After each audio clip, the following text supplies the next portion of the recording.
What's up, everybody? Happy hump day to you. I woke up this morning, walked outside, took my son to the bus. It was warm, the sun was shining, and I thought, man, this is awesome. Mm-hmm. So then I decided to go outside and cover my, miles that I cover every morning. I thought, this is not the same weather that I experienced earlier, and it continues to not be that same weather. This is not that. It is not that. Yeah, well, I'm shocked because you are my weatherman go-to. I bamboozled myself. You got bamboozled? I was totally unprepared.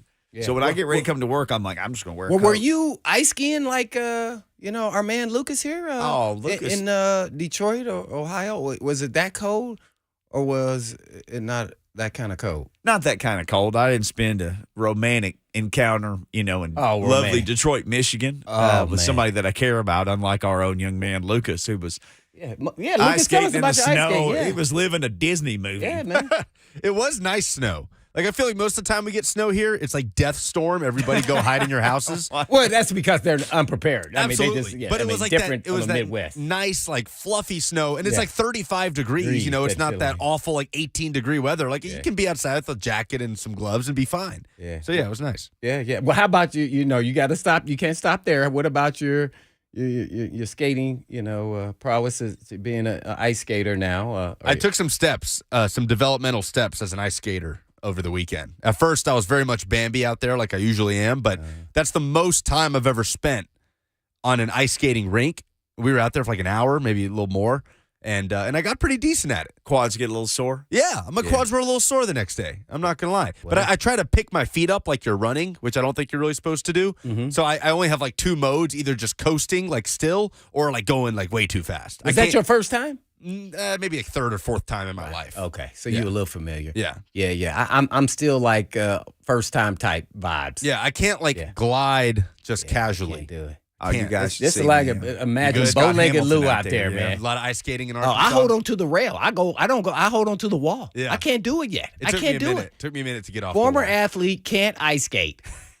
Cannot. You got to tie them so tight that you think your feet are going to explode. Yeah. Is that the key? Yes. Yeah, you don't want to be loosey-goosey, ankle flopping around in there. As tight as you can handle it. I don't know, man. My feet would turn purple or something. I don't know if that'd be good. That. Then there's always the one guy that's just like speed skating around the rink. Somebody's and up there flying by. That's why I went by. by the rail. I mean, I was like, no, I'm going to. I was in, San Diego has a Del Carnada. That was my first experience with that and my wife. And we went out there doing some touristy stuff and everything and having fun, visiting friends. And so I said, I'm going to do it. I'm going to try it. I'll try anything. Man, I was freaking horrible. I don't know if I'll ever be able to do it decent enough where, like I'm rollerblading or something. That's all I wanted to get to. Man, I thought I could go out there. Oh, I'll be able to get it. Man, I had so much appreciation. That about 10 years ago of ice skaters. I'm like, wow. And they up there jumping, doing triple sow cows and all this craziness. No way. Backflips. Yeah, Lucas will be doing that pretty soon. But what about yours truly, the mixter over here? Please tell us a story about you ice skating. No story? I mean, I've just been a few times, but there's no. I will say this. When I was growing up in Memphis, there's a place called Overton Square that's in Memphis. And Overton Square is some shops and a few places to eat. Once upon a time in Overton Square in Memphis, there was a tiny ice rink. In Memphis, like a little mall plaza type building. An ice rink in Memphis in a little building in Overton Square. I ice skated there as a kid. And I was just like a U.S. Olympic 1980 hockey member, man. You should have seen me. Oh, really? Oh, yeah. I still got it. Oh, you I'm still like got Scott it? Hamilton, man. Wait, I was a big fan of Scott Hamilton, man, growing up. Man. I used to watch him on TV all the time, man. Then I got to meet him. I was so excited. And I wasn't doing like a tripled salt cow or anything, but I could just go, man. I had no brakes. I was all gas, no brakes. Oh, no. But you could brake, though. Oh, no. I mean, I would hit the wall when I needed to brake. Oh. Yeah, and I would brake something. Hey, that's me when I'm skiing or snowboarding. If I start to pick can't up stop too when much I'm steam, skiing. I'm not stopping. Like, you're either going to get run over or I'm going to fall. I'm still kind of a beginner on skiing, but I definitely skiing came to me a lot easier than ice skating. Yeah. Jael said they had an ice rink in the Mall of Memphis. Now, I've been in the Mall of Memphis when there was a Mall of Memphis. I don't know if I actually remember that, but I should remember that. Oh, but wow. I do remember the one in Overton Square. Oh. That might have been my first time. What's that? Ice skate. They have one in the Galleria Mall in H-Town. On the bottom floor. I flew right I over wonder if it's that. still there, man. It is. Woo! That was my first time. I said, "Oh, let me be adventurous," and it didn't work out so well. I ate too much pizza in a mall food court once and got Galleria. So today's show, we're naturally always going to talk about sports, but in between that, we want to come up with the name of a segment that we want Mickey storytelling time, and then naturally our listeners and fans and everybody else are going to chime in. So we're trying to come up with a name. So if you can come up with a name for Mickey's segment that we're going to do probably in a couple months or so, or maybe in a month, of Mickey's storytelling, what's a good name? So Lucas, we just want to get the ball rolling. Give us a name. It doesn't have to be the name, but give us a jump start on that, and then we'll continue on with sports. I'm big on alliteration. So whatever we could find that starts with an M. Okay. Mickey's Muses. Mickey's Magic. I don't know. We'll think of Mickey something. Muses. Oh, We did this years Magic. ago on 3HL, where in the did summer we had a little time, and they said, well, why don't you tell a story? So we did a story time, and I think it was just story time with Mickey Ryan. So We wanted Mickey Ryan and the listeners, though. that's right, because then it's tell a similar experience that you had Yeah. to whatever weird thing that happened to me. So I got to start harvesting all my ideas and, packing them away for later on. So Mickey's Memory, says Debbie. That was a good one. Mickey's memories. That's a pretty good one. Oh, man. And we got to keep track of all those memories. But that may be it. She may have done it. Mickey's Memories. I love that one. Mickey, John says that may have been a merry-go-round. I think it was a merry-go-round that was actually in there. Mickey might be lying time. I'm not lying. What, you talking about in Memphis? Really happened. Yeah. It was a merry-go-round. In the mall. I'm having a conversation Oh. with somebody in his own TV chat here live on the air. It's probably not the best that's thing. okay. Yeah. Would you guys build Lamar an ice rink if he wanted to come here? Because I heard Buck and Lucas talking about this. Jay Glazer said he doesn't think Oh, you saying Lamar Jackson? Lamar Jackson. Yeah. I said Lamar. that he You talking about doesn't. the singer? Lamar Alexander. Lamar Jackson. Would you build him an ice rink if he wanted to come here and pay him $40 million? I think that's what Spot Track says his average value is supposed to be. 6 years, 40 is where they've got him projected. I'd like to live in a world where Lamar demands an ice rink as part of his contract negotiation. I mean, we have all these musicians here, and they have contract writers. Like when, they come to your town, you get a sheet and says, don't feed them this. They want 6 bottles of this chilled. They want M&Ms and, no brown ones. That was a big Van Halen thing. And they wanted a bowl of M&Ms with all the brown ones removed. So you could ask for anything. You ready for Lamar Jackson? I think he's kind of Glazer. low maintenance as far as requests for outside of probably moolah, the money. So, yeah. You know what? I wouldn't be opposed to that because, first of all, we know it would match up with Vrabel and running the football. And I'm just looking at that part of it. And, oh, by the way, his coordinator is out there, Greg Roman. He likes to throw to the tight ends. Seems like that would match up with Vrabel. He can run, gets injured, so we've got to maybe not run him as much. Let's open up the offense a little bit more than just tight ends and no receiver-centric. But that philosophy could match up perfectly to me based off Vrabel. Like nothing. Like it would be no problem. I just... Especially if you have an average offensive line, I would assume that we're going to get, half of the line fixed at least. Got to. So I wouldn't be opposed to that at this time. I think that's where we're at. But, man, if they let him go to a team in the AFC, they have to be ding, you-know-what dongs. I mean, that they have to franchise tag him, and I know there's people saying they're going to let him walk and all this. I'm stunned by it because at least I would hang on to him and Kirk Cousins him, and franchise tag him. That's what I would do, but maybe they can't. So I think that's why Roman is not there. I think they thought, no receivers, as I said before, do want to go there because they're not going to get the stats. So I think they're turning over the new leaf, and if they move on from Lamar Jackson, former MVP, I think, man, they're going to be in the hunt for a quarterback, who that will be, or in the draft, or it's going to be interesting to see how they move forward without him. Man, but you never know. Yeah, I wouldn't be opposed to it. A lot of people are saying that the Falcons. I don't know why they are saying that, but a lot of people are saying that's where he's going to end up. Oh, I saw a graphic earlier today from maybe NFL and ESPN, and that's where they projected him to go was the Falcons. Yeah, I wouldn't. Boy, you talking about electric and bring excitement every single game. Yeah, he would do that, and then he would cover up a lot of flaws in your offensive line. Oh gosh. So the objective is to say, okay, if he only plays out of the 19 games, typically like 16 a year, how can we facilitate that a little bit better? Maybe not run him as much, but other than that, man, yeah, I think it would work. I do, but all he's got is the MVP. He does not have a Super Bowl.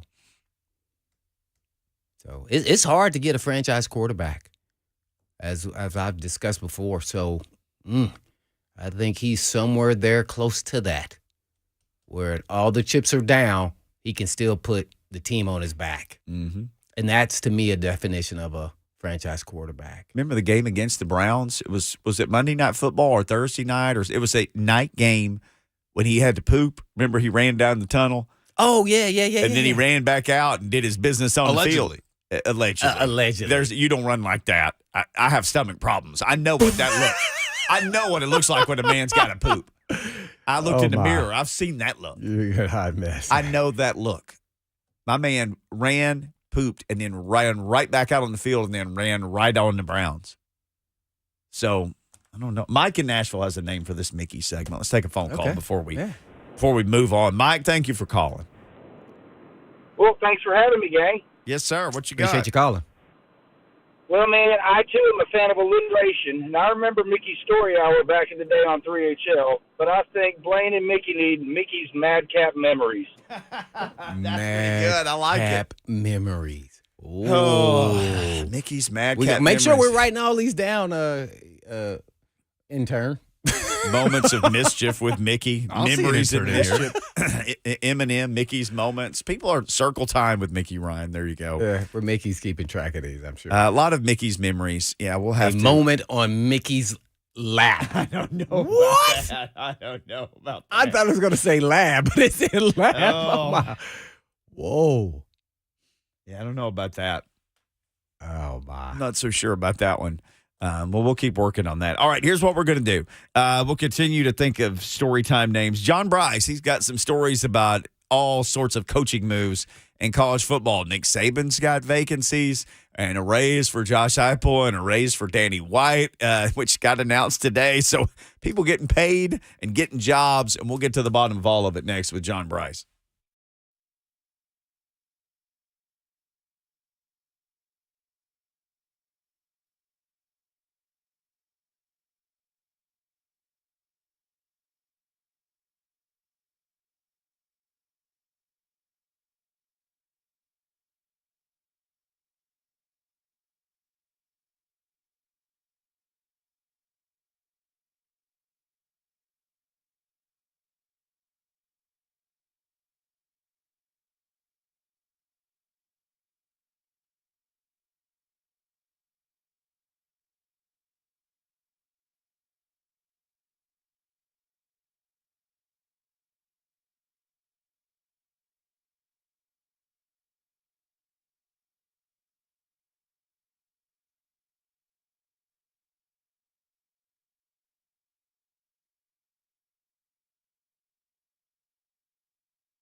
Blaine and Mickey, 104.5 The Zone. Happy hump day to you.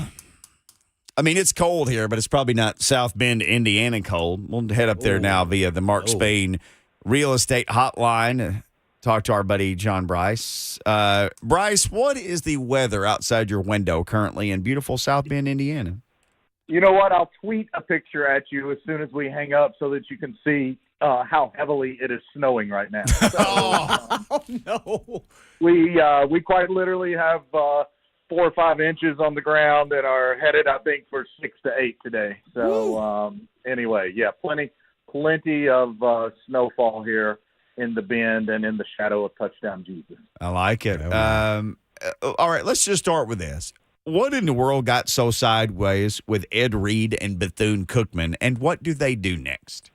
They're already. I can tell you what they're doing next. They're already deep in the process and already talking to additional candidates to try and get this situation resolved and move the program forward sooner rather than later. I think Ed Reed spoke a lot of things that when you talk to people around the SWAC definitely needed to be spoken. I think that there was problem with the method of his delivery and some of the language that he used in calling out people that were on the verge of formally becoming his bosses and people that he would report to. So I don't think people had a problem. People who are genuinely concerned didn't have a problem with his message. I think there was a problem with the delivery. And, none of us can really go out there and publicly put our bosses on blast like that, whether it's some of those folks that got laid off at Twitter for trying to put Elon Musk on blast, or whether it's Ed Reed putting Bethune-Cookman leadership on blast. But I will stress, people in the SWAC conference, some of my contacts throughout that league have stressed to me that there's been some need for some changes in leadership there and for some things to be cleaned up there. John Brice hanging out with us at John D. Brice 1 Football Scoop. Man, that is the place to go to find out everything that's going on in the coaching world and the comings and goings. Yeah, no doubt about it. So we have to start off with Josh Heupel as well as White, the athletic director, getting new contracts. Kind of give us, behind the curtain scene of not only the numbers, but like what they are incentive-wise and everything else comparable to some of the other big-name ADs as well as, coaches in college football. Well, probably the thing I find most interesting is that Danny White got himself paid 2 months ago, and Josh Heupel just agreed to his within the last couple of weeks and signed his last week. So I do find that fairly amusing that Danny White had negotiated and secured his new contract terms and a massive raise by mid-November, whereas Josh Heupel did not ink his new deal until January 19th, I believe, was the date that it was formally signed. And so I did find that interesting. Danny White, certainly in the top 10 of athletics directors around the country. I think Jack Swarbrick at Notre Dame is at the very tip top or near the very tip top of that list. Certainly the athletics directors at Florida and Alabama are high up on that list as well. I'd have to study all of the salaries, but Danny White is at the tip top of salaries in the SEC for ADs. Josh Heupel is around 6th or 7th, I think, now in SEC coaching salaries, but very much on a par with the Lane Kiffin and Mark Stoops there with his new $9 million deal. To me, the thing most interesting about Danny White is that he's now got a rolling 6-year deal instead of a rolling 5-year deal. And that he's completely tied to Donde Plowman. He can pretty much leave with very minimized penalties if Chancellor Plowman was to leave the University of Tennessee. And then the other thing is that in addition to his bonus structure, which is really nice, Danny White has it built in there now that he's going to get a 6-figure raise automatically every single year on the rollover date. So as soon as it's time for the contract to roll over in 2023, he will automatically get a $110,000 raise, which I know is like, Mickey money. But and then moving there forward, that will compound and be a little bit greater each year. So 110 next year, and then obviously up from that each year, escalating beyond that, in addition to his bonus structure. And that's the athletic director, not the head coach. What about some of Heupel's assistants? Have they got increased raises as well, or is it just Heupel? Yeah, they were negotiating some contract extensions for multiple members of his staff right now. Of course, they finalized Joey Halsley's new contract as the offensive coordinator also last month, even before the Orange Bowl, and it took him up to, I think, around $850,000 per year. So nowhere near the tops of SEC coordinators or coordinators in college football, but certainly a very competitive salary for Joey, as he's seen as a really fast-rising, sharp coach who's done great work with quarterbacks and will enter into his first time as offensive coordinator. And as we talked one of the last times we all visited together on this show, that I said then that Josh Heupel will return to calling the plays, and he'll groom Joey for that, and that's exactly what's going to happen.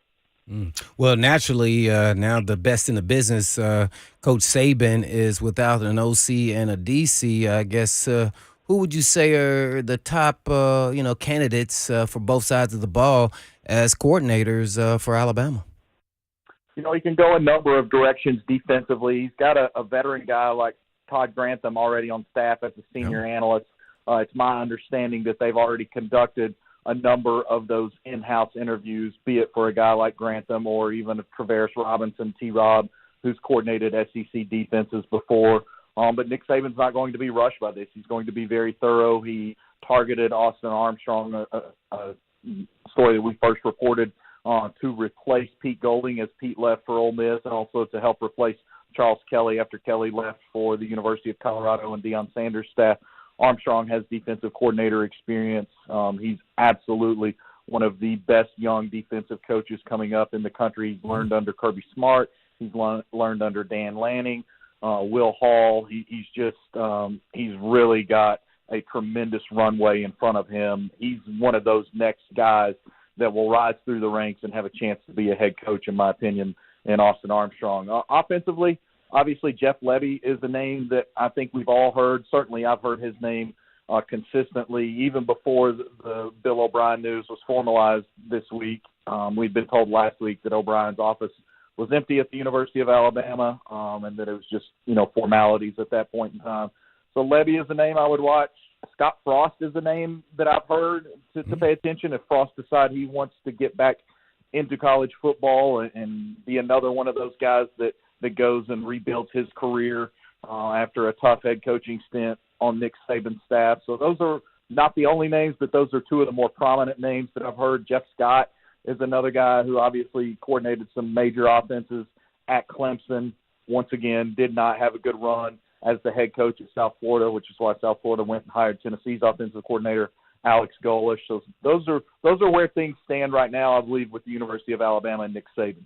Well, one more question in a sense that, Alabama, Tennessee, and that is, where's the NCAA with Jeremy Pruitt as far as his penalty? I'm lost here. That's a great question, and I'm expecting news on that front. As you guys know, I just got back from the football coaches convention in Charlotte a couple of weeks ago, and meeting with coaches from all over the country, meeting with Power 5 assistant coaches and people from all over the country. That Tennessee case is still one that's very much being talked about. It's my understanding that a number of people involved in that case have agreed to some terms with the NCAA, some show cause penalties and things like that would greatly impede their future collegiate employment. It's also my understanding Jeremy Pruitt has not agreed to any sort of show cause penalty and continues to fight. I don't think Pruitt would be a candidate right now to join Nick Saban's staff in a defensive coordinator role because of the NCAA specter looming over him and the fact that even as recently as December, we saw more reporting shed light onto what appeared to be Pruitt's complicity in that situation. There you have it. John Brice with Football Scoop. All right, speaking of people in trouble and NCAA, what's the latest with Harbaugh and that investigation with Michigan? It's I know this will shock you guys, but Harbaugh is being really stubborn, and so they're digging in a little bit there. Once again, I go all the way back to when we were at VolQuest and broke the news of the Bruce Pearl NCAA investigation at Tennessee, and it's not changed to now in 13 plus years. If the NCAA asks you a question, they already know the answer. And I think that from speaking with people familiar with the Michigan case, the NCAA asked some questions that they already knew the answer to, and the answers they received were contrary to the information they had. So I think that is the major sticking point of exactly there's a belief, the NCAA believes that Jim Harbaugh misled them with his information, answering things, and the flip side of that is Michigan is digging in and I think indicating that they were relying on some semantics there. But I think I saw it in the Denver paper this week. I've heard it from coaches around the country, and if you parse the words of Jim Harbaugh's statement, he's never said outright that he absolutely unequivocally will be Michigan's coach in 2023. He said, don't try to out happy, and he said, my heart is at Michigan. He has never said unequivocally, I will 100% be Michigan's head football coach for the 2023 football season. The Michigan scenario really is borderline dumpster fire right now. It's not as bad as what we've seen out of Tennessee around 2020 or whatever, when there was just chaos with Pruitt's staff and Philip Fulmer and all of that. But you very clearly have Harbaugh not on the same page with his athletics director, and then you have an institution like Michigan that very much carries forward its academic reputation as well as its athletics reputation, and it's got its president out there tweeting almost like a prom girl about Jim Harbaugh staying. Just had a great talk with Jim Harbaugh. So excited that the Michigan president had a typo in one of his tweets a couple of weeks ago about talking to Jim Harbaugh. So I think it's just it's a bit of a clown show right now. Well, I mean, just to add to that, how bad could it get as far as the penalties that Jim Harbaugh could face, as well as the university, let alone all the other stuff going on with the Weiss investigation and the tunnel fiasco and how they're going to, I guess, change things there at Michigan with both teams going down the tunnel? Yeah, it's a lot of it seems to be completely unnecessary headaches, Blaine. And Michigan's in the news for, frankly, mostly all of the wrong reasons. Yeah, you want your head coach to be pursued by the NFL. That's very flattering for any college program, and especially where he's brought Michigan the last 2 years. But all that other stuff is just extraneous headaches, and that's where it is right now for the University of Michigan. You can look at a number of things as it pertains to the NCAA looking into that. The NCAA tends to take a really dim view of being misled or lied to in an investigation, especially if they feel like they have very strong evidence that suggests to the contrary. And then the other thing would be if there was illegal contact and illegal recruiting during the pandemic. I know that's one of the issues that was raised with the University of Tennessee and its and the dealings with Jeremy Pruitt. And I know it was certainly a significant issue because it was really flouted by Herm Edwards and the Arizona State University staff. And so I think that we obviously have to wait and see more of the process play out, and there's nothing about it that's going to be quick because there's nothing about these that are expedited quickly. We're at 26 months or so, 27 months into the NCAA's investigation into Tennessee football. I think it's even longer than that into Kansas basketball. We've seen how long it's taken with Arizona State football. So a lot of people want to know, but there's nothing that moves quickly about the NCAA legislative process. Yeah, the wheels of NCAA justice grind very slowly. That's for sure. So I am from Arkansas. I didn't go to Arkansas, but I have a bunch of friends who did. And I know it's been a couple of days ago, Brice, but there was some real hand-wringing about everything that went down with Kendall Briles and him pulling up stakes and heading for TCU. What all went down there? Yeah, I think that there were some hand-wringings because Kendall had been approached by a number of jobs, and I think there was a strong sense that he was going to leave for the Mississippi State job.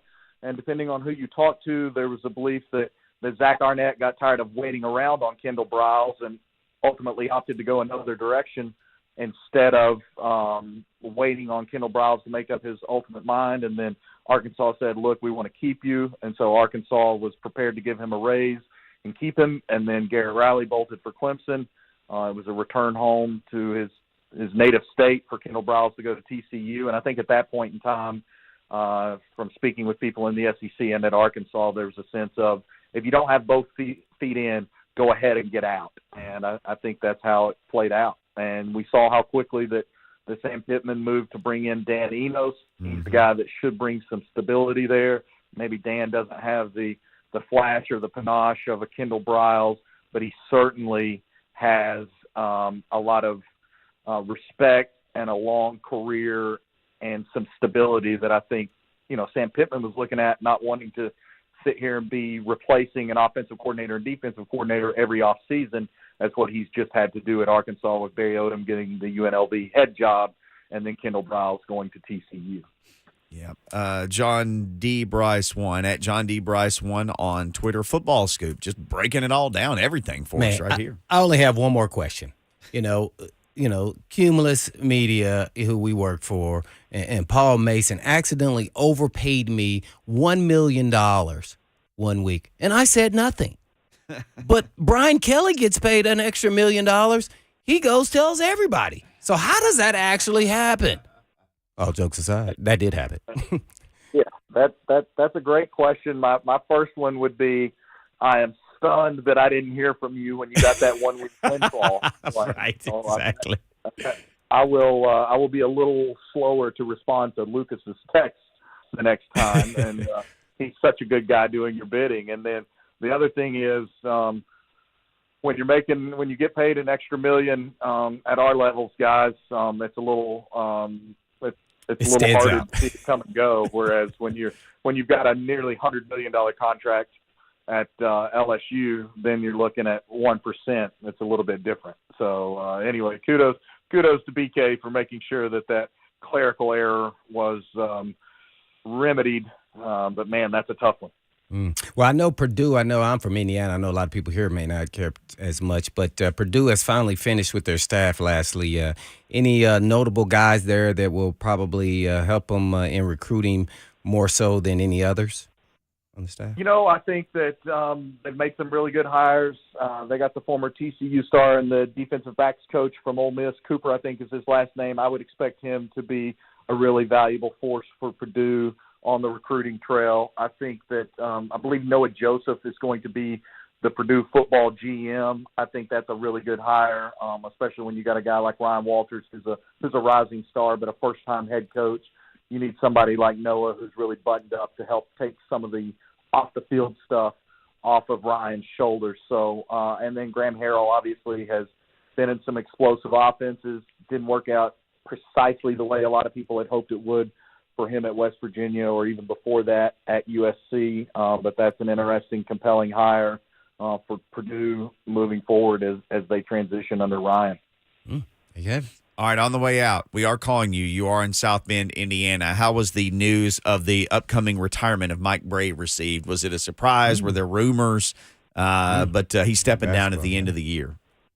Yeah, no, it was definitely not a surprise. Okay. There were people who felt that he would have been best served to really go out on a high note this past March after he led Notre Dame to a runner-up finish in the ACC, and they led the ACC for a long time and fell a half game short the final week of the season from winning the ACC regular season championship last year during the 2021-22 season. Then had a really nice NCAA tournament run. They won one of the first 4 end games in Dayton, the game that I was at. Then they bounced Alabama from the round of 64 out in San Diego and had Texas Tech on the ropes for a berth in the Sweet 16.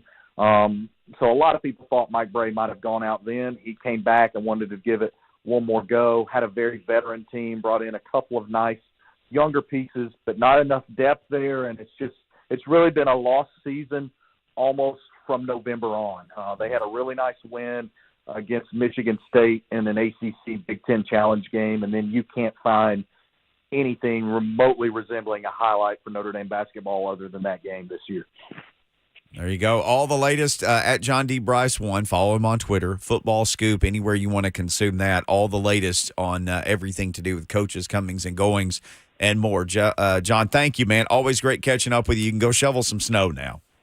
Yeah, I'll tweet that photo at you, and as always, appreciate you boys and wish you both and your families and all the listeners Happy New Year. Yes, sir. Thank you. The Appreciate one and only John Brice breaking it all down. I can't wait to see the picture of the snow in South Bend. Oh, yeah. All right, when we come back, we were talking Titans quarterback scenarios yesterday. Ooh. Interesting. Flying South. That's what it says. Lamar Jackson. Well, this isn't even about Lamar. It's about another guy we discussed yesterday, potential destinations for a longtime veteran quarterback that maybe some people all had him going to one place. CBS Sports thinks Tennessee could be in the mix. We will explain next.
What is what is this? What? This song's been stuck in my head for weeks because they've used it on is it the Monday Night Football Open they've used it on? Have they? I just love your old soul there, Lucas. That's yeah.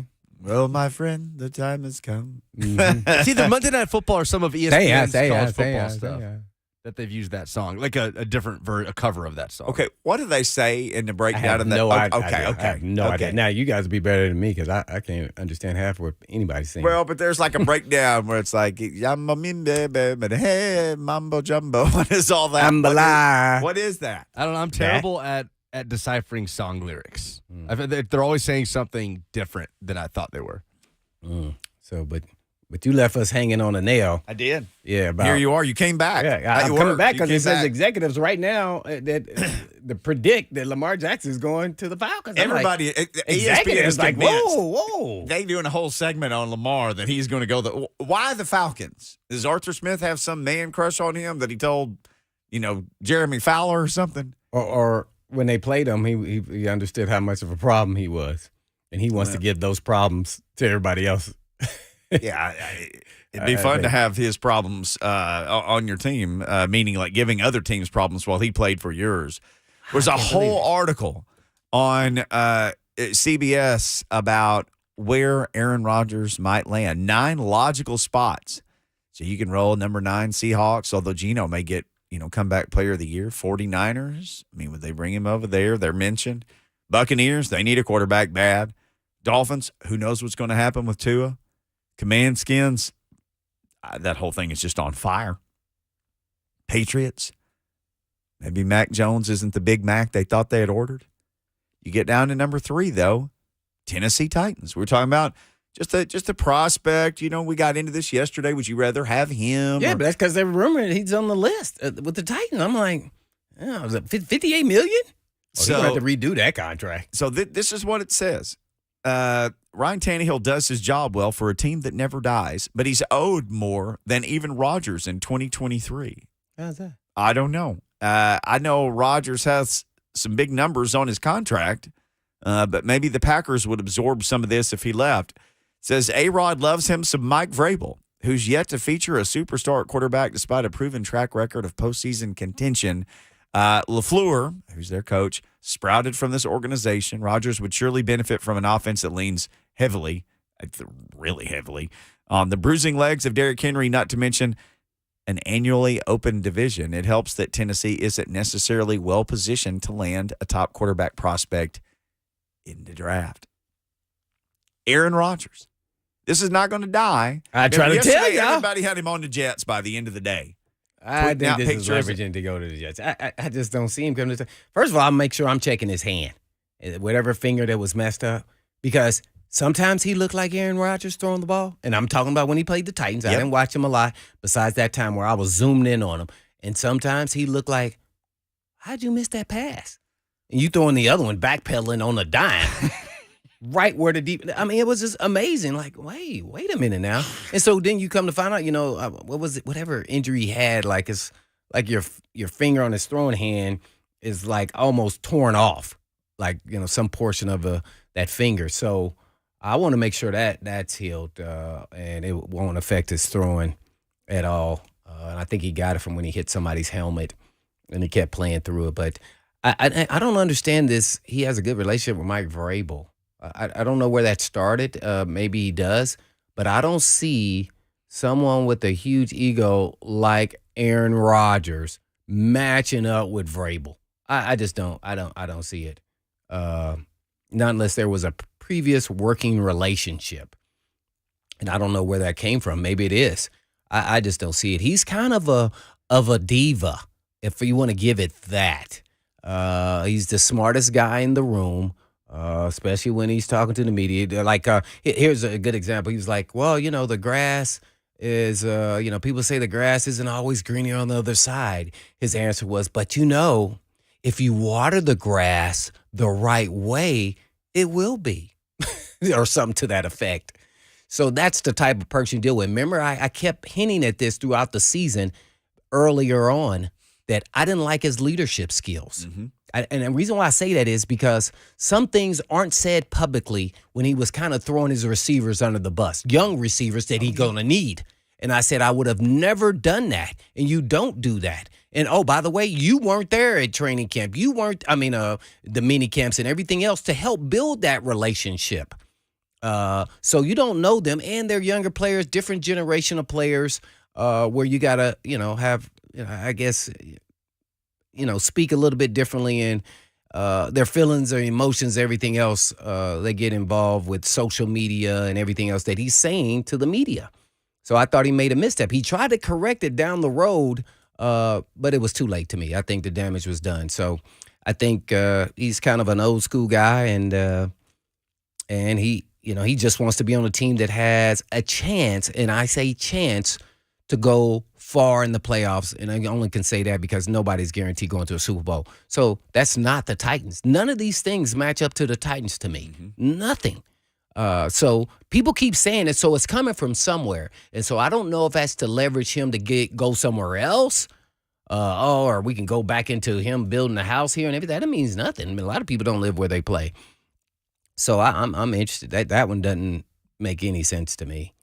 At all. But, then going to San Francisco doesn't make sense to me either when you got Brock Purdy and you got a first-round pick that you gave up a lot for there on their roster, and Purdy's doing really well, and they're still going to, the NFC Championship. So that is a good team, though, with weapons. Can't say that. Yeah, and the defense. Yeesh. Yeah, but, I mean, why would I do that when I have a good player for cheap? Who eventually is going to be my franchise quarterback. It's going to go hard to go back from Purdy. I'm interested to see if unless he just falls apart in this last game, or if it becomes their last game versus the Eagles. So this is Aaron Rodgers' deal. This is a unique one. Man, I don't know. I don't know. He seems, what he would fit. Here's what I'm going to say. No, not the Titans. Just because of the colors, I think he should go to the Raiders. And there's no relationship that I know of with McDaniels, and that wouldn't be a good relationship. They're on the list. Oh, are they? Jets are number one. Yeah, Raiders number two. He's somewhat of a bad boy, and the Raiders embrace all of that. Yep. Now I don't know if Josh McDaniels would be all in with him and them working together. That seems like that wouldn't work. But as far as the team, I think that would work, and they have weapons, and they're potentially a borderline for sure next year, playoff contending team. They got weapons. Winfrow and Adams, the name just too, and the tight end. Oh my gosh, the tight end. Oosh. There's a reason why I remain interested in all these free agent quarterbacks, and not the Titans GM, Rand Carthon, but another NFL team's GM kind of summed up what the Titans' problem is. He wasn't talking about the Titans. He was talking about his own team, but about draft situations. I'll tell you what, I'll let him explain it next. Yep, come on back.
Blaine and Mickey, 104.5 The Zone. We are at the middle of the week show. It's the nexus of the sports talk universe. Now, I know I teased you because I want you to hear what another GM said.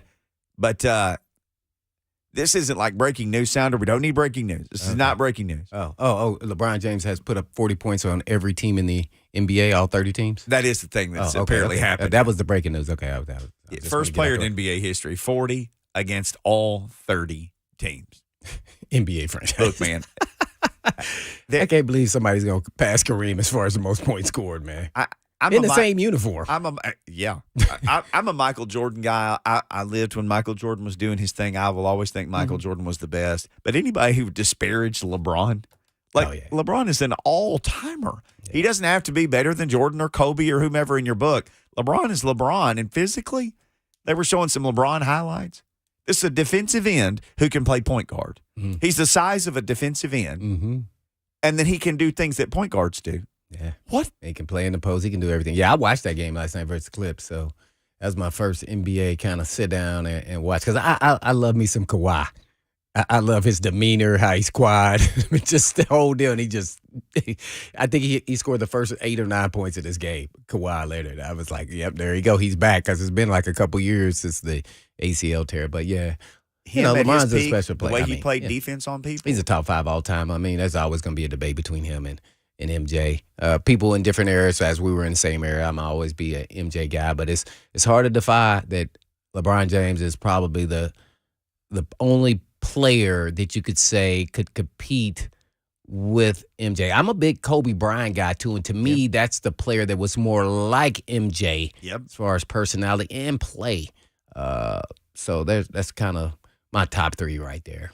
You talking about Kawhi, boy, in his heyday when he was healthy and playing defense and playing offense. He was one of the best all-around players out there. Yeah, he was. It was a problem for a lot of people. He had a nice run. Mm-hmm. So, all right, we'll get to the GM. You and me talking. And, it's free agent season, right? It's going to be draft season. It's going to be all that.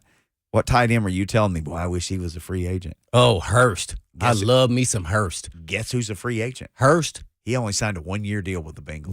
The Titans, if you ever listen to B. Bizzle, this is the time. I want you just to go back and watch what he did to Bud Dupree in the game. We're talking about blocking. And I'm on nothing else. He act like that guy did something to him personally, and the way he hit him, and it hit him to, let me just say it, to kill him. That another grown man, he saw him, and he hit him. And like if somebody would have hit me like that, there might have been, they might have to come arrest me before the game if I didn't get a chance to get him back. That's how bad he hit him.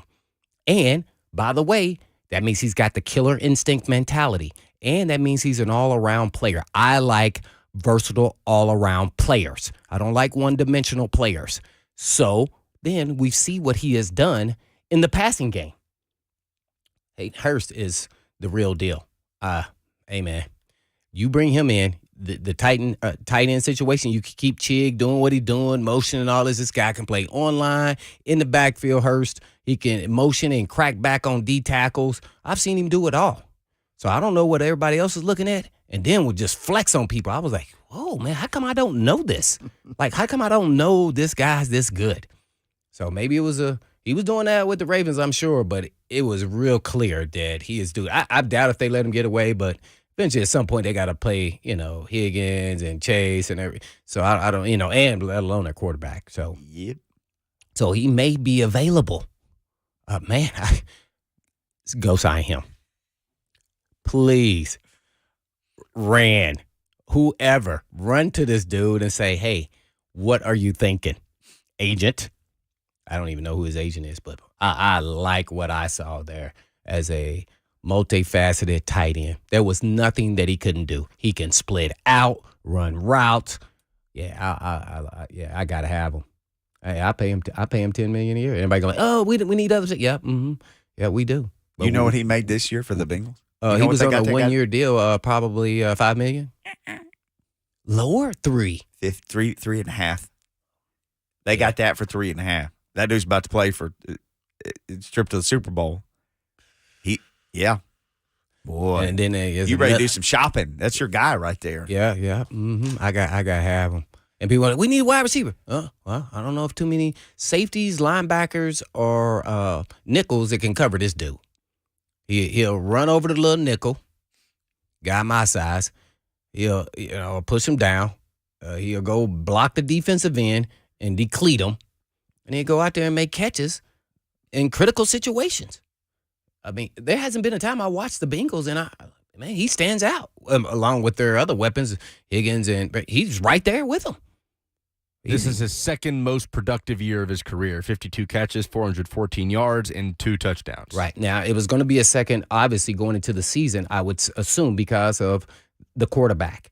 And they have to pay attention sometimes when you're doubling Chase or Higgins or who have you, you're going to get opportunity. So, but this guy, I just went through all the mechanisms of being a really good tight end. He checks the box on all of them. Sorry. I don't care about the production, everything else. You can see it. It wasn't a one-year wonder. He wasn't utilized, let's say that, as much as he should have been, maybe because the Ravens had another tight end that was pretty good too as well. Andrews, who's one of the best. So he is right below that guy. Yep. And guess what? That worked out real good for the Titans. All right. Well, I pay him $8 million. What they pay Hooper, $7 million? Oh yeah. You like $7 million? I'm doubling your salary, bro, for a nice little 3-4 year deal. See, I GM got Blaine you. Bishop. I got you. Speaking of GMs, reason I keep bringing up these quarterbacks, and everybody's like, "Oh, just trade up and get."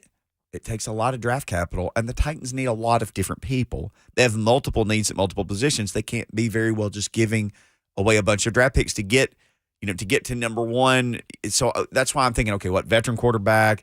Do you have to roll with Tannehill another year? And Brandon Beane, who's the Bills GM, basically was, I guess, getting asked about the Bengals roster, and Jamar Chase came up, and he basically put into words what a team that's perennially good, maybe not a Super Bowl, but they're never terrible.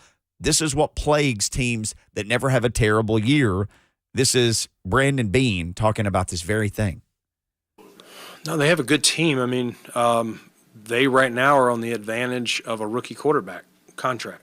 And, they had some lean years and without getting too much into their build.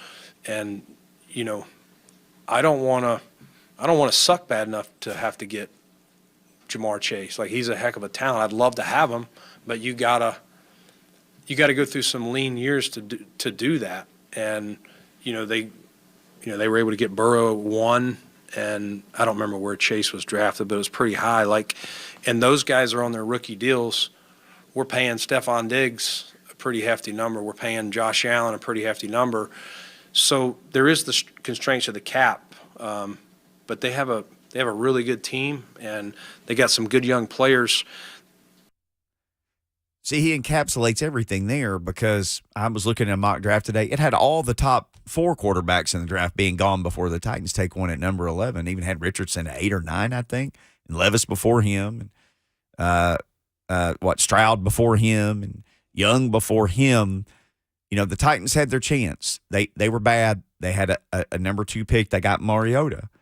Mm-hmm. And it got him where it got him, but he wasn't a Hall of Famer. He wasn't Joe Burrow. It wasn't any of that. He turned out to be who he was, and I know he got injured, and he had a bunch of different offense coordinators. Well, he just didn't turn out to be that franchise-changing quarterback. He didn't change. Whatever reason. It didn't change the franchise. So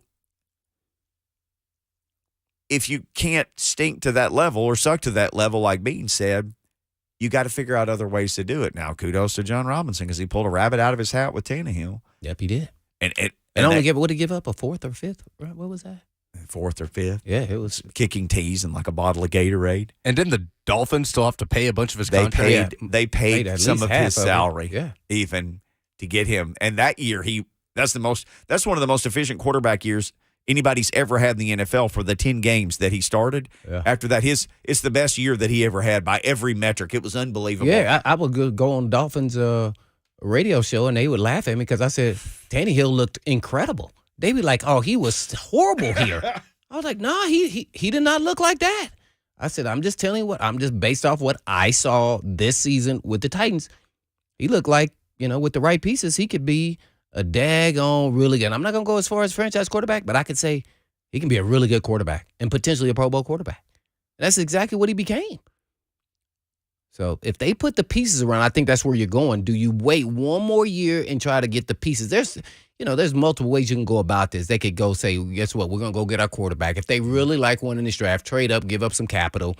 I wouldn't do this and say we'll get the line the next year, or we'll sign a couple this year in free agency, and then we'll attack that the next year. Or they could say we'll do vice versa, and we'll go with a veteran quarterback, whether that's Tannehill or someone else, and then say we'll start putting those pieces and weapons in place, whether it's offensive line and receiver, and gradually get to that spot where we needed to, over the next couple of years. I just don't think they'll ever stink enough to be a high top 5 pick. So then you'd have to find a Jalen Hurts. And by the way, I'm going to have to say this. I was stunned when the Bengals took Jamar Chase. And I'm going to say this why. Because that's when they also still needed offensive linemen. And they had Higgins, and they had Boyd, and they had the other tight end who left, that left in free agency. Uzoma. Yes, Uzoma. And then they still took a weapon. So that shows you where this league is going. And their O-line was dreadful. It was horrible at that time. And they still took, and I kept on saying, no, I would have taken an offensive lineman. And that was the year. Sewell was the guy. That's who Bengals fans wanted. Who ends up in Detroit. And Chase, that was the year Chase set out. Mm-hmm. And they were like, oh, he's not a great, he's not a number one. And Chase was like, yeah. Then he had the drops in preseason. Remember he was saying that ball was different. Yeah, that I don't see the stripe on the ball. I was like, oh my, you can't say that, bro. Even if you believe that, you can't say that. Well, he sure didn't have any problems catching that ball without the stripe when the regular season started. No. I'm like, whoa. Mm-hmm. So there's other ways to skin a cat. I mean, so I'm interested to see what Rand and Vrabel come up with the strategy, and we'll start seeing it implemented as soon as free agency starts. I mean, that's when they'll start signing the veteran players who are out there that are free agents, and you'll start seeing their plan of attack. They're never going to tell us, and they may throw some curveballs in there, too, at the same time. And that's like signing a veteran guy who's maybe a starter, maybe not, but he's an insurance policy at whatever position I'm thinking, assuming offensive lineman. But, yeah. So it's going to be interesting. I don't think they'll ever suck, to Mickey's point, to get a high pick. So unless you decide this year to blow it up, and then you may, I'm not going to say suck, but you're going to be in that bottom tier, at 5 wins and under type team. And guess what? If you're willing to sacrifice that 1 year and then still putting the pieces together and have a plan on how to, whether you're getting your quarterback this year or the next year, I like Caleb Williams more than any of the guys that's coming out this year, in my opinion. I haven't watched Stroud as much on film, but I know what I see in Caleb Williams, and I see everything that says success. And I mean, he will, but in another year. So it's a tough call, because if not, then you go the route of a veteran. And if it's Tannehill this year, then he's not the guy next year. So who's the veteran guy you're picking up and surrounding it, the players with him? So it's a tough. Rand and Vrabel got a tough task here of getting their franchise quarterback. Sure do. It'd be fascinating to watch, and we'll be watching it and talking about it right along with you guys. And Jordan Dajani is going to join us next. So why don't we just start out with that? We'll ask him about the Titans quarterback situation next.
Blaine and Mickey 104.5 The Zone. It is Wednesday. You know what that means. That means we pick up the phone, we call Jordan Dajani, and I mean, he answers every time. I don't know what's up with he him. did not. He did not answer calls. last week, man. So were you on vacay? That's what I was going to get to, though. Oh. Last week, no Jordan Dajani. We had Bar Scott in for you, so he held the fort for you, but he's not you.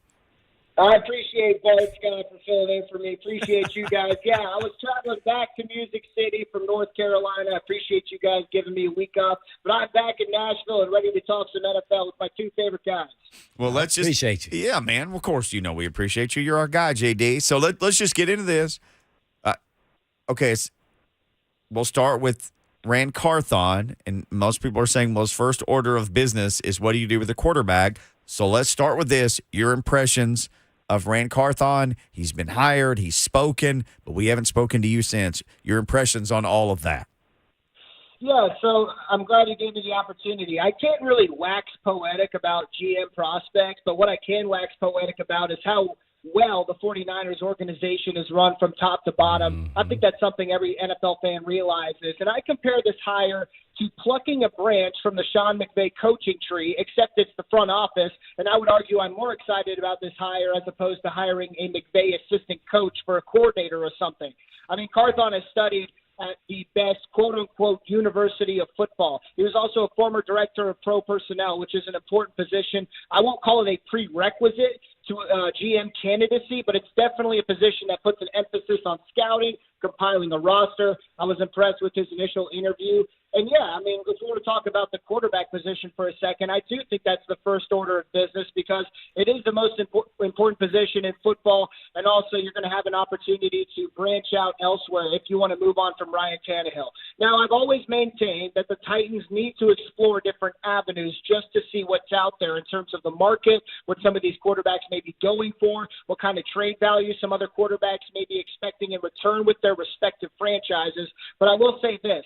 I'm still leaning towards wanting Ryan Tannehill as my quarterback in 2023. The upgrades when it comes to the Titans have to come around him. It's about the offensive line. It's about the wide receiver. And here's the other upgrade we need to make at offensive coordinator as well. There could be a difference in philosophy when it comes to how this Titans offense is run.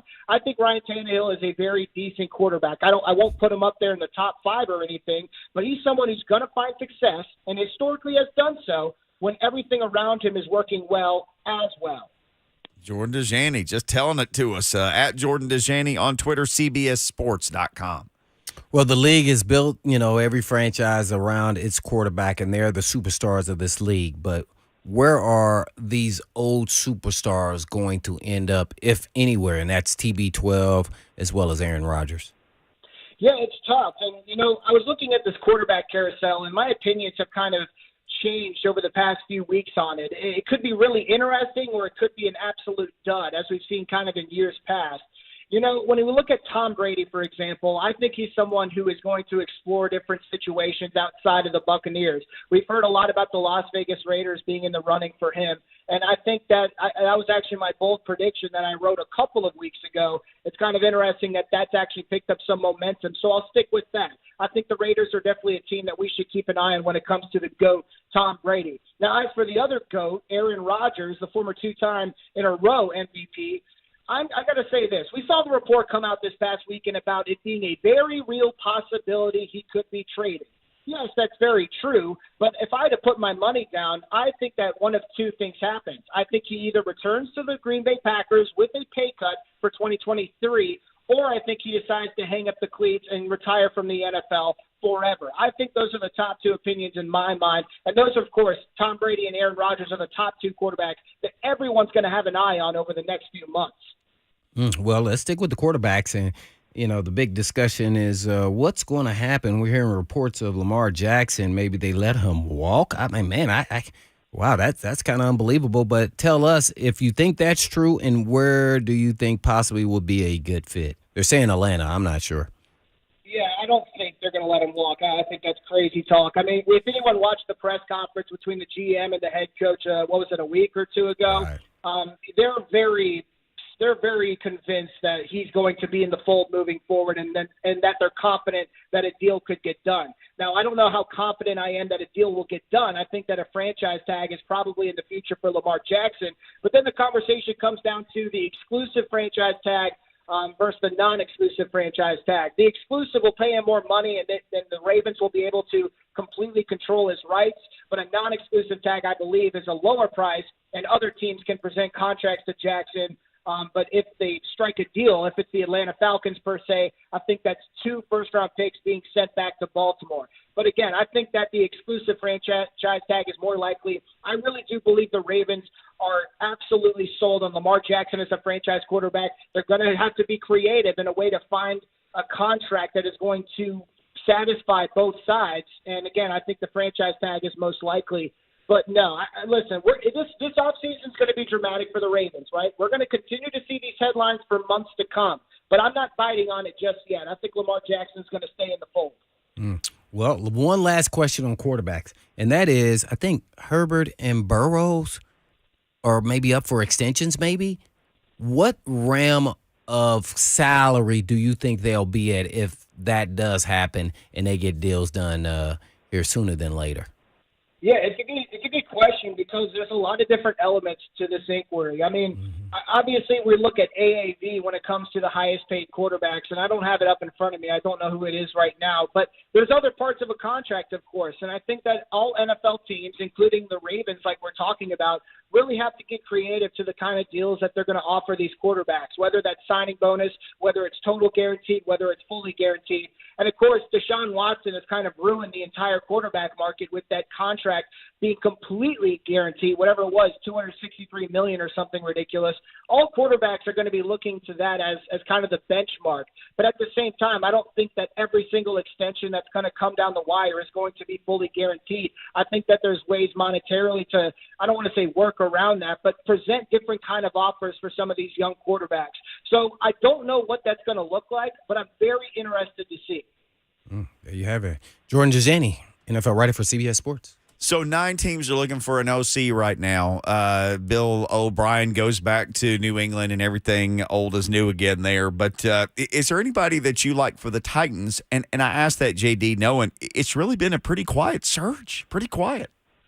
Yeah, this entire coaching carousel and offensive coordinator carousel, just in general on the NFL, has been a little more quiet than I anticipated. I thought we would have a little bit more leads heading into the conference championship weekend that we have right now.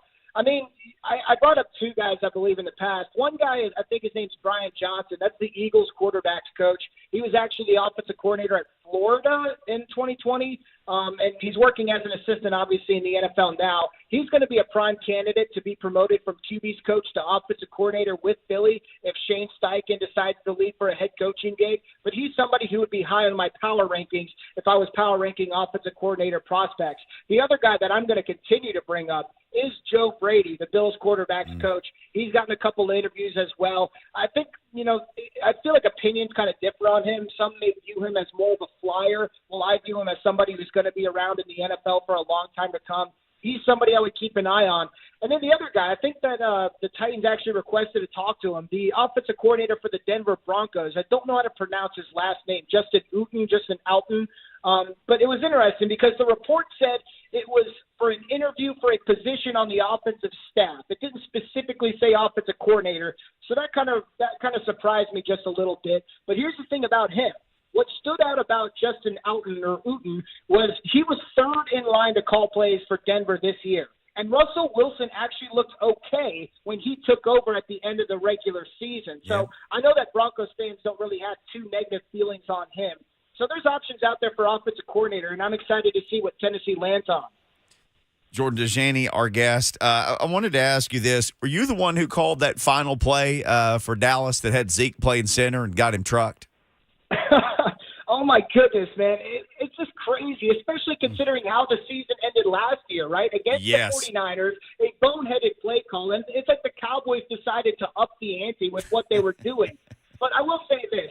I think I do understand what they were trying to do. They were trying to do a 5-yard stick route to Kevontae Turpin. And if you notice, all the guys who were split out wide did not move when the ball was snapped. They were setting up for some kind kind of different lateral play. And it's always smart to have guys behind you when you start any kind of that last, Hail Mary, if you will. But, man, it couldn't have ended more embarrassing. Do you do you really believe that Jarrah is going to stick with McCarthy when Sean Payton is out there? Yeah, if he didn't say those comments, I would be banging the drum saying that I really do think Sean Payton is headed to Dallas. Now that Jerry said that, I'm going to hold back my horses just a little bit. I still think it's possible. I'm not going to pencil in Mike McCarthy as 100% going to be the head coach of the Cowboys next year.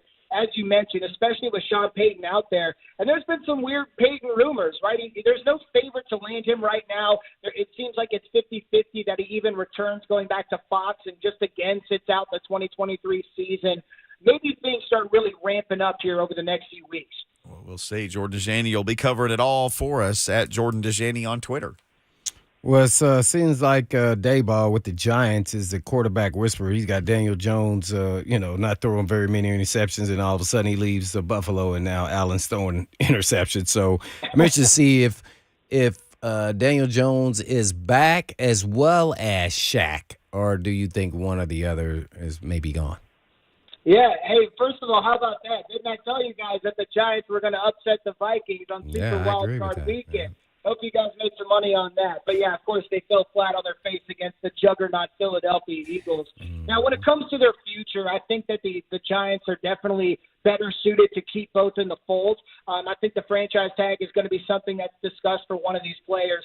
But I'll say this. Saquon Barkley's kind of an interesting case, and I don't know exactly what his future holds. The running back position is kind of a tricky one because they really do come a dime a dozen. But Saquon Barkley, again, had basically what was a career year and really reinserted himself into that conversation of elite running backs in the NFL.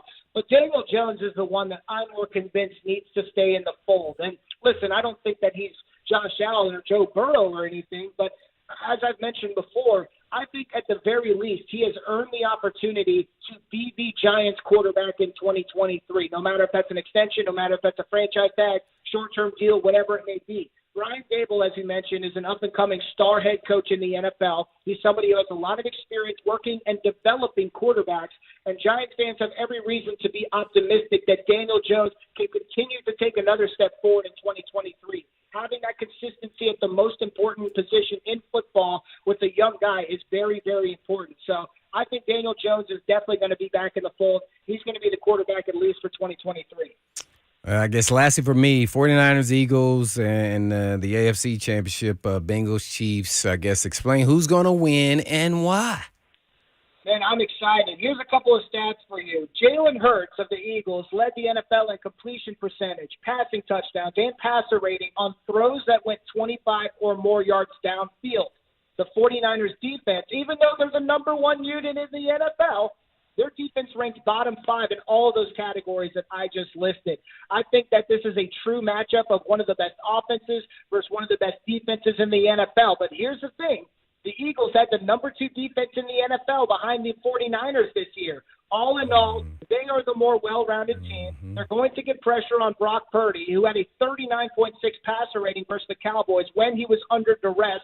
That may be the X factor in that matchup. I'm leaning towards the Eagles at home. Now, as for the Bengals at the Chiefs, guys, we all witnessed Joe Burrow take a leap into superstardom with that Super Bowl run last year. I feel like he's taken another huge jump into superstardom. He is one of the best quarterbacks in the NFL. He came out there in snowy Buffalo, all swaggy, and completely embarrassed the favorites to hoist the Lombardi Trophy in the Buffalo Bills.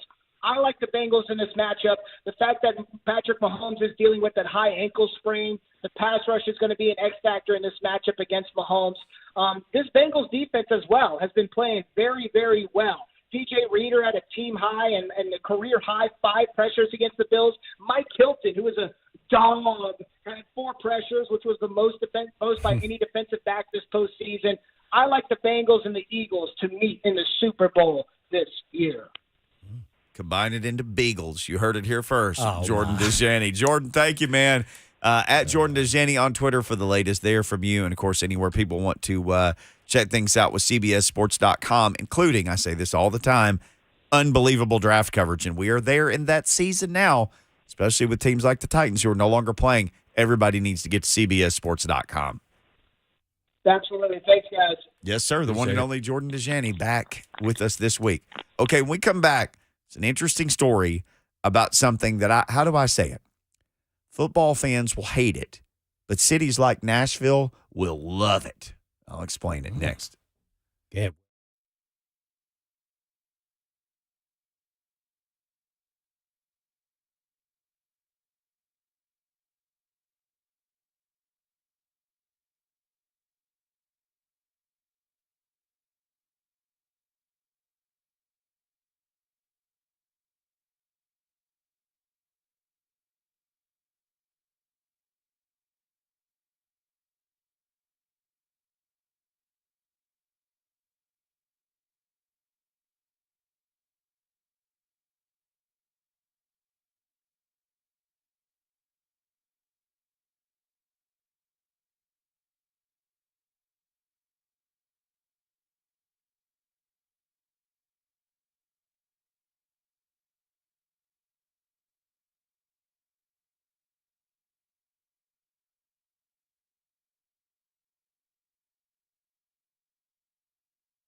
Blaine and Mickey 104.5 The Zone. So, let's say that you live in a city that is building a new NFL stadium. Oh. What do they want? They want events, right? Well, we may have inadvertently been thrust into a world where there's going to be a couple more NFL events that are going to be available every year because remember the whole thing about the NFL? Well, if the Bills win, then we're probably going to have to play a neutral site game. So they won't play at KC or Kansas City because the Bills didn't get to play that game. So we'll just play in Mercedes-Benz Stadium in Atlanta. Mm-hmm. Well, did a little digging on this. And the NFL controls, starting with the conference championship games. They have just graciously allowed teams to host them all these years. They actually have control over those games that they haven't exercised, meaning they could take those games, meaning AFC Championship and NFC Championship games? Yes. Or all playoff games? No, they don't own the rights. Teams sell your own suites and your own tickets and your own people and play home games, but they've always had the ability to take the championship games. And this may go back to when the league was so small, they just owned the rights to the championship games. And as they expanded the playoffs, just a carrot to teams was, well, you can just host them till you get to the championship games, and you can host those too. We're just so kind, and it's not about money for us. Well, Sports Illustrated, lengthy article about this. They own the rights to those. So technically, they could take them. Once they take them. They take them. They take them. So, oh my gosh, there's an entire universe of talk about this. Like you've been saying this all along. They're going to play 20 games, regular season games, sooner than later. Just prepare yourselves for it. It's going to be 18 real soon because 17 is a dumb number, and it's going to be 18, it's going to be 20. And then they'll just play some practices or something, and that'll be the preseason. Mm-hmm. So prepare yourself. Well, people need to prepare themselves for this because if the NFL takes it over, and let's say the Titans don't make the championship game. The AFC and NFC championship game. Yes. They could say, like, okay, Nashville, bid on it. Well, you got Butch Spearman in them. Okay, we'll bid on it. Who makes all that money? The NFL. And they're already getting billions from TV. But they have to give the hosting stadium something, right? They can't just give them nothing. Well, I mean, they'd get the soda sales and that kind of thing. Right. They get some of it. We're giving you an attaboy here. You get extra sales when you weren't going to have a game at all. That's it. There's a whole nother event for you to host. Sell parking and everything. It's like having a concert or something. The other thing is you could name it. Like the Cheez-It AFC Championship game presented by Pepsi Zero Sugar. Mo Dollar Bill. The Meineke NFC Championship. No way. Presented by Cool Ray. Anybody could buy a sponsorship then and name it like bowl games. So it could get sponsored.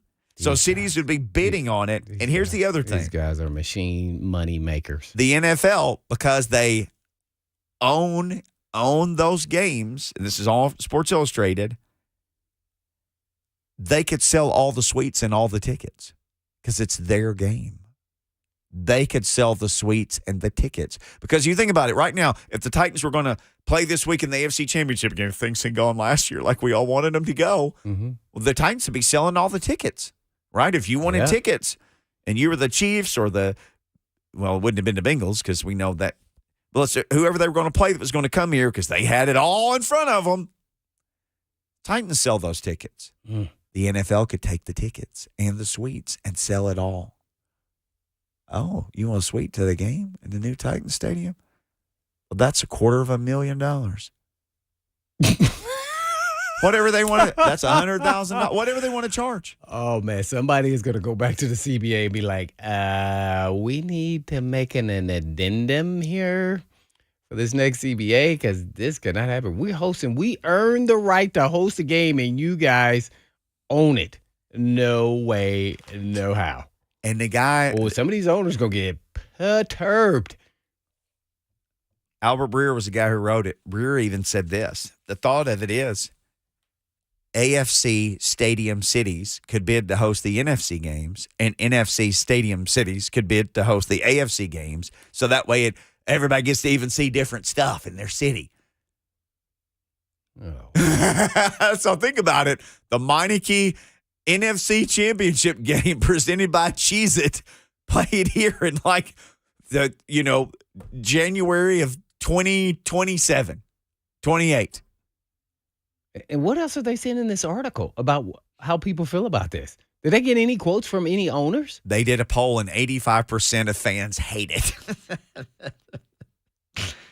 I don't want it. You don't want it. None of us want it. Oh, man. I mean, so what were you working for home field advantage? To be on the road again? Just to get there. Wow. But you, they're billionaires, right? This seems like the most inevitable thing in history to me. And I agree with you. If I'm the Players Association, hey, man, people work their whole lives. They worked everything to get one shot to host home, to play at home for the right to go to the Super Bowl. That's what everybody's fighting for. You're going to take that away? Yeah, we're going to take that away. It's more revenue. We'll all share it the next CBA. You get a cut of it. We'll all share it. Shared revenue. You can share some. These dudes are straight gangsters. Dude, it's going to happen. The cat's out of the bag. They were going to do it. Wow. And so that means somebody at Park Avenue ran all the numbers and went to Rogers' office and said, this is what we would have made if this thing went to Mercedes-Benz Stadium. And Rogers called 32 owners and said, this is how much money we would have made. Yeah. And then he said, and then he was on Zoom with his a sheriff badge. How you like them apples? Oh, them apples have got to get packed up and go because we got to go. Time for us to go. 3HL coming up next. But in the meantime, In between time, we taked it. peace.